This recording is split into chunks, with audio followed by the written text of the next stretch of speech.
Kapag nakatapos ka ng kahit na anong kurso, makakahanap ka na maayos na trabaho sa ilang harap. At higit sa lahat, napangalagaan mo pa ang iyong dangal. Sawa na ako sa ganyang kakapangarap. Iba na ang takbo ng panahon ngayon, Nay. Tsaka yung dangal na palagi niyong pinagpipilitan, laos na yan eh. Kayo na lang yatang naniniwalang uso pang salitang yan.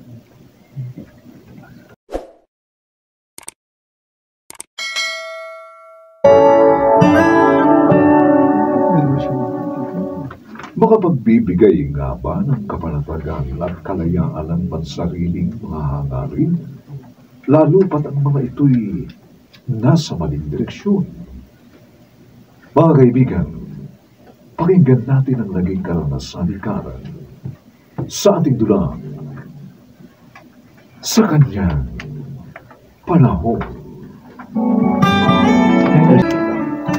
Gaya-gayaan yan eh. Karen? Ako, Ano ginagawa niyo? Karen, ang nanay mo. Sige, dali, mag-base ka na. Nagsumalis ka na. Basta balitaan mo lang ako pag nakita kayo ni Chico. Oo, sige. Oo, dali, oo, na. oo. Tinatanong kita, Karen, ano yung ginagawa niyo ni Abet? Nandatnang ko kayo. Bakit naman kasi nagtatanong pa? Di kung ano yung nakita nyo, yun na yun. Pero bakit hinayaan mo mangyari sa inyo ni Abet ang bagay na yun? Hindi ba palagi kong sinasabi sa'yo, ingatan mo ang sarili mo? Hanap buhay yung ginagawa namin ni Abet, Nay. Bigla na nga lang kayong pumasok dito sa kwarto. Ayan, tuloy. Naudlot yung binubuo namin video. Kaya sa susunod, ha? Huwag kayong basta-basta nalang papasok. Panira kayo ng diskarte. Wala, titirahin mo. Abet! Oh, nabalita. Nakabuo na ba kayo ng video ni Karen? Oo, pero nasa kalahatian na sana kami nang biglang dumating yung nanay niya. Ganun ba? Nasaan ang ginawa nyo? Patingin nga. Oh, ito. Ayan, panoorin mo. Oh. Ano ba? Ayan, Ayos na rin to ah. I-edit na lang natin sa bandang dulo. Bali yung pinaka-climax na lang ang tatrabahuhin ninyo. Paano nga? Tiyak na hindi na kami makagalaw ni Karen sa bahay nila dahil tiyak na babantayan kami ng nanay niya. O sige, maghahanap ako ng safe na lugar na pwede tayong mag-record ng mga video. Alam mo, naisip ko rin mas magandang lalabas ang anggulo kung akong kukuha ng mga eksena nyo. Ha? Ano? Okay lang ba sa inyo yun, Abet? Oo naman. Ikaw nakakaalam ng lahat-lahat sa deal nating ito eh. Kaya ikaw na bahala. Tabi! Para nung manong kumikikig. Nagmamakaawa ako sa iyo, anak. Bumalik ka na sa pag-aaral. Kung kinakailangan gawin kong araw ang gabi. Sa paglalabad at pamamalaan siya, tumigil ka lamang sa maling hanap buhay na yan. Gagawin ko. Anong mali? Ang laki nga ng pakinabang ko sa hanap buhay na kinukontra nyo naman. Malaki ang kita sa magiging adult content creator, Nay. At saka alam ko yung limitasyon ko sa trabahong ito. O nga kayong okay. Pero wala namang magandang kinabukasan na naghihintay sa iyo sa pinasok mong yan, anak. Samantalang kapag bumalik ka sa pag-aaral, kapag nakatapos ka ng kahit na anong kurso, makahanap ka ng maayos na trabaho sa hinaharap. At higit sa lahat, napakangalagaan mo pa ang iyong dangal. Nananawa na ako sa ganyang pangarap, Nay. Nakaiba na takbo ng panahon ngayon. Yung dangal na palagi yung pinagpipilitan, laos na yan. Hindi ka lang yatang naniniwala na uso pang salitang yan. Kumuha ka ng mask mo, gamitin niyo.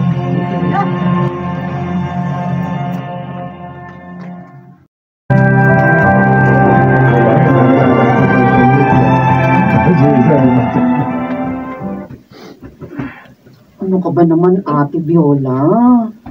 Abay, mula pa kaninang nagsimula tayong maglaba, iyak ka na ng iyak. Hanggang ngayong matatapos na tayong maglaba, iyak ka pa rin ng iyak. Bakit pa?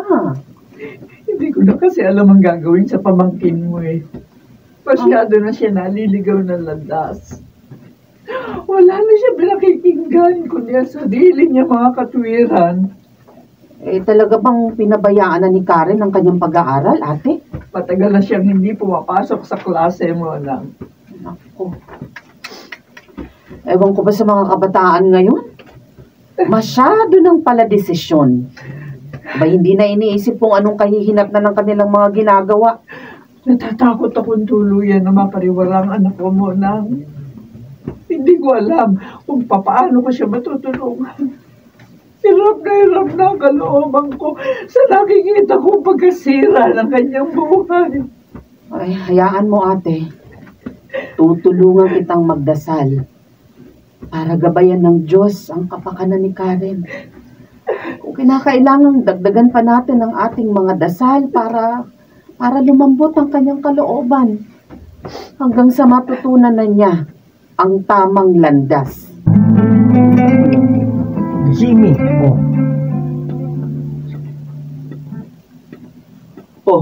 ano Abet? Nasaan na ba si Karen?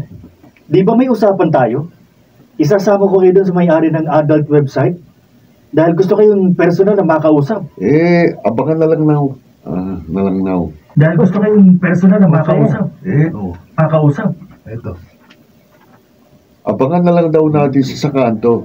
Tiyak na papunta na siya doon ngayon. Ganun ba? Oo, sige tayo na. Ha? Pagkahatid ko sa inyo kay Sir Oka, may kikitain pa ako mga bagong recruits para sa paggawa ng mga materyales. Kaya nagmamadali talaga ako eh. Halika na! Sige. Baka nasa kanto na si Karen.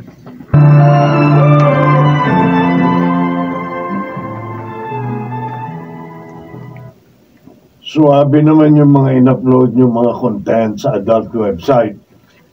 Pero mas maganda kung may collaboration kayo sa iba pang kagaya yung adult content creators. Ano pong collaboration ng ibig niyo sabihin? Oo nga ho.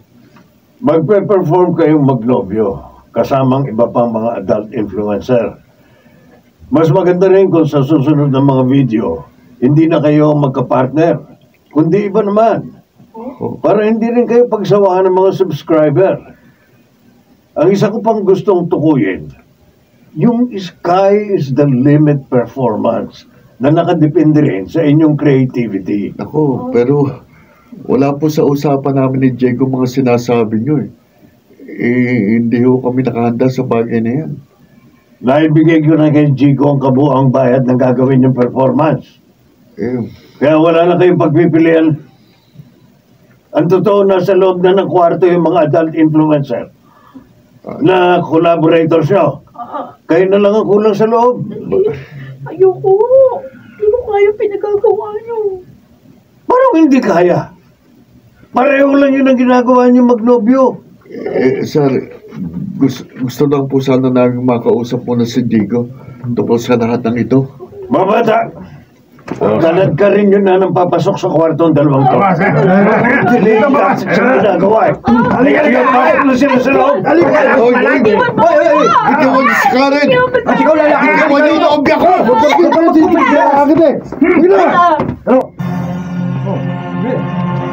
Kasali kami, hoy! Magupo ka na, hoy! Mata mo.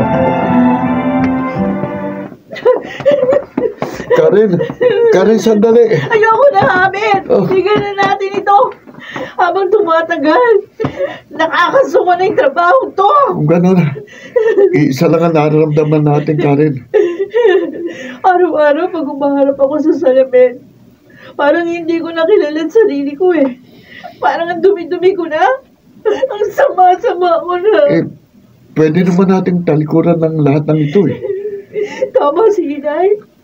Walang magandang kinabukasang naghihintay sa atin sa trabaho to. Oo nga, marami tayong pera. Nabibili natin lahat yung mga gusto natin. Nakakain natin ang gusto natin. Yung mga masasarap na pagkain. Nasusunod lahat yung mga luha ng katawan natin. Pero sa kabila ng lahat ng yun, hindi tayo umuunlad bilang tao. Dahil nananatili lang tayong kasangkapan sa harap ng kamera para sa kasiyahan ng iba. Kaya naman nating isukong lahat ng ito, di ba? Hindi pa naman huli para magsimula tayong muli. Gusto mong bumalik sa dating normal. Ang simpleng buhay na nararanasan natin noon, Abet. Yung buhay na walang pressure. Yung buhay na magaan ang pakiramdam natin. Pero walang sumbat ng konsensya. Sige, nandiyan mo na. Dandahan sa...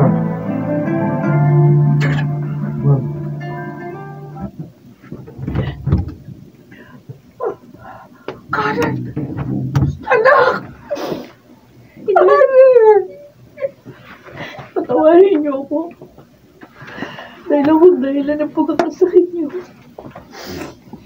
Kumain ka na ba?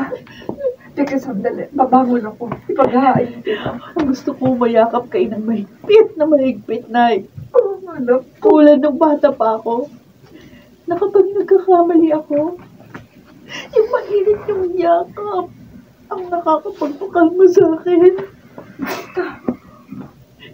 Palagi mo tatandaan. Dumaan man ang maraming pagsubok sa pagitan natin dalawa. Hindi mababago ng lahat ng iyon ng pagtingin at pagmamahal ko sa iyo, anak. Ang dami-dami kong naging kasalanan sa inyo. Narito tayo sa isang mundong hindi perpekto. Kaya hindi natin may iwasan ang masasakit na pangyayaring maaaring dumating sa ating mga buhay. Pero hindi ako bumitiw sa pag-asa at pananampalataya na isang araw, muli kang ibabalik sa akin ang nasa itaas. Gusto kong bumalik sa pag-aaral, Nay. Gusto ko pong magkaroon ng isang magandang kinabukasan. Tulad ng lagi niyo sinasabi sa akin. Mangako, hindi ko na kayo bibiguin sa pagkakataong ito. Dahil ngayon, alam ko na kung paano ko pahahalagaan ang mga pagsisikap niyo.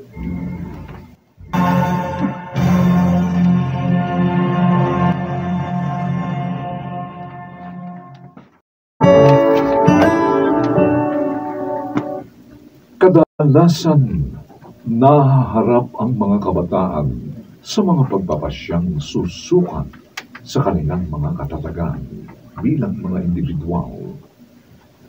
Bagamat sa pagkakatayo nila sa mga sangandaan, ang kapangyarihang pumili at kumilos para pa rin sa kanilang ikabubuti ang biyayang walang hanggan sa kanyang panahon. Mga nagsiganap: Susan Robles, Jenaline de la Cruz, Maynard Landicho Jr., Phil Cruz, Lionel Benjamin, at si Rosana Villegas sa papel na Karen. Special Sound Effects, Jerry Mutiak. Ito'y mula sa panulat ni Sel Barnum at sa pinagsamang direksyon ng inyong lingkod June Martin Legaspi at Robert Bobby Cruz sa kanyang panahon.